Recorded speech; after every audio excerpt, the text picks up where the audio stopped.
They stole my lake. A truck sat across the only access road, bold as a wall, with two men in cheap uniforms calling themselves HOA Security. They wanted $50 to let me reach water I'd fished for 40 years. When I refused, they threatened to call the cops. That morning, I realized they weren't just blocking a road, they were testing how far fake authority could go before someone pushed back. My name's Thomas Morgan. 68, retired military engineer, the kind of man who still sharpens pencils before sketching plans. Every Monday, my grandson Tommy Jr. and I drove the same path down to Lake Clearwater. That morning, he sat beside me, rod in hand, humming. Then, the truck appeared, angled across the dirt road like it owned the place. Two men leaned against the hood, smoking. Their shirts read HOA Security, but the print looked like it came from a discount mall. "Turn around, old man," one said. "This area's off limits. HOA property now." Tommy blinked up at me. "Grandpa, why can't we fish?" "We always fish on Mondays." The other guy laughed cruel and easy. "Because your grandpa's too poor to pay the access fee, kid." I felt something colder than anger settle inside me. I didn't argue, I just said, "We'll be back." That night, while Tommy slept, I laid out the county records I'd kept for decades. Resolution 847 from 1952. Lake Clearwater designated public access protected by federal waterway law. I called the sheriff's department.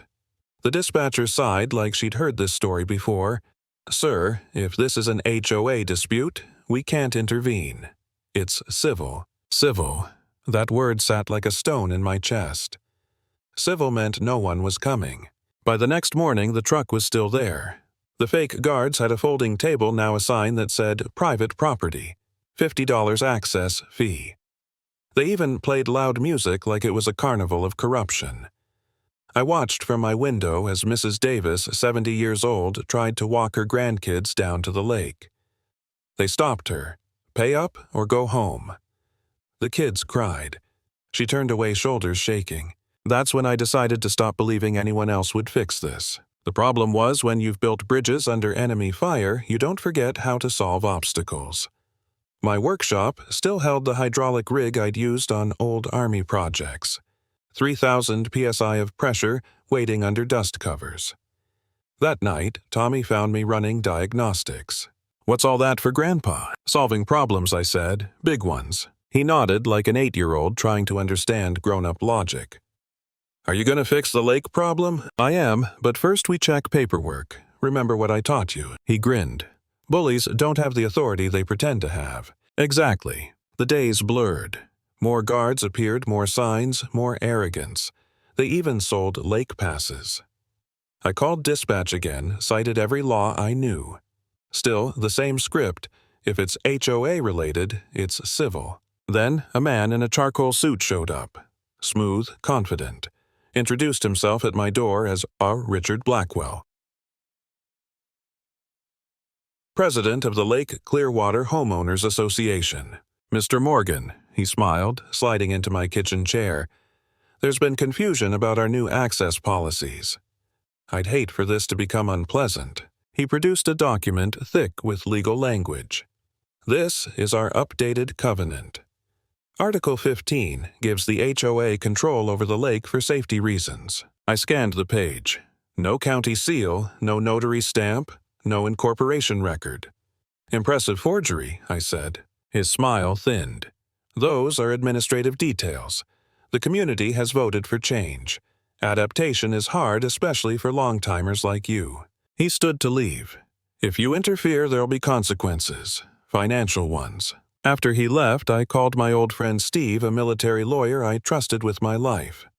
He listened, then said flatly, "Tom, that's federal fraud. Interfering with a protected waterway is criminal, not civil. If those documents are fake, this guy's facing years in prison." So it wasn't just my lake. This was organized theft, a full-blown scam. Still that night, I sat in the dark staring at my reflection in the workshop window. Maybe I was too old for this. Maybe the world ran on corruption now. Maybe fighting back was just foolish. Tommy wandered in holding his fishing rod. "Grandpa, why do bad people always win?" His voice cracked. A thing in me. They don't, I said quietly. Not forever. I started digging deeper. Steve helped trace Blackwell's real name. Richard Black, a man behind 3 previous fake HOA operations across different states. Each time, the pattern was the same: intimidate, takeover, buy, cheap develop luxury resorts. Millions in profit. I couldn't fight that with phone calls, but I could fight it with proof and precision. So I pretended to surrender. Told neighbors I was giving up, maybe selling the house. Let word spread that the old engineer finally quit. The fake HOA relaxed. They thought the fight was over. Meanwhile, I installed hidden cameras near the lake, tracked their shifts, recorded their payments. Mrs. Davis found public records, no legal HOA filing anywhere.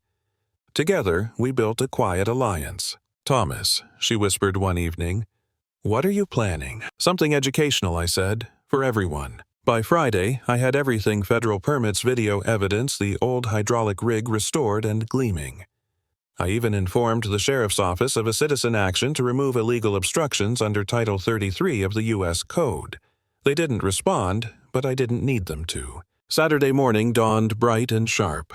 Blackwell arrived, dressed for victory, a reporter in tow, ready to photograph my moving day. I let him have his moment, stood beside my truck, head bowed, playing the defeated old man. "Mr. Morgan," he called, smiling wide, "I'm glad you've chosen cooperation. It's best for community harmony." "Yeah," I said, "I've decided to handle the problem myself." He frowned. "What problem?" I hit the switch on my hydraulic system. The machine roared to life, metal and pressure singing in unison. Within seconds, neighbors poured out of their homes. Mrs. Davis, the Williams family, even the kids, they all watched as I rolled down toward the lake with my rig. The fake guard stiffened. "Hey, old man, what do you think you're doing?" "Removing illegal obstructions," I said evenly. "You can't touch our vehicle." "Actually," I replied, pulling a folder from my pocket, "I can." I laid the paperwork on my trailer for everyone to see. Army Corps of Engineers Authorization, EPA Order, County Resolution from 1952. Deputy Miller, a young cop who'd arrived to observe, read the papers and nodded. "He's got authority. Keep back." Blackwell turned pale.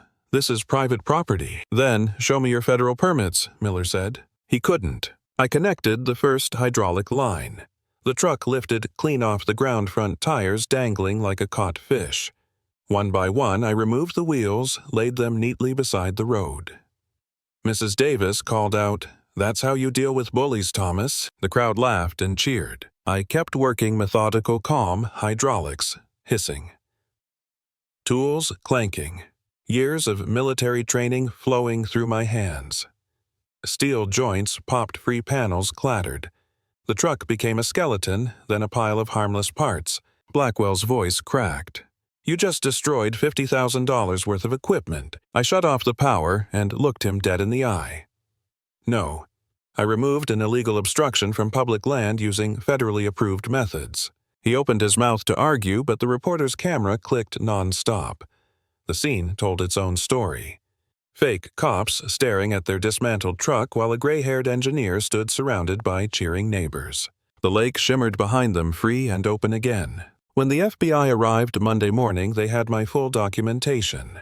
By afternoon, Richard Black was in handcuffs, charged with fraud, conspiracy, and interference with federal waterways. His HOA empire collapsed overnight. They found evidence of his scams across 3 states. The news ran the footage of me dismantling the truck on every local channel.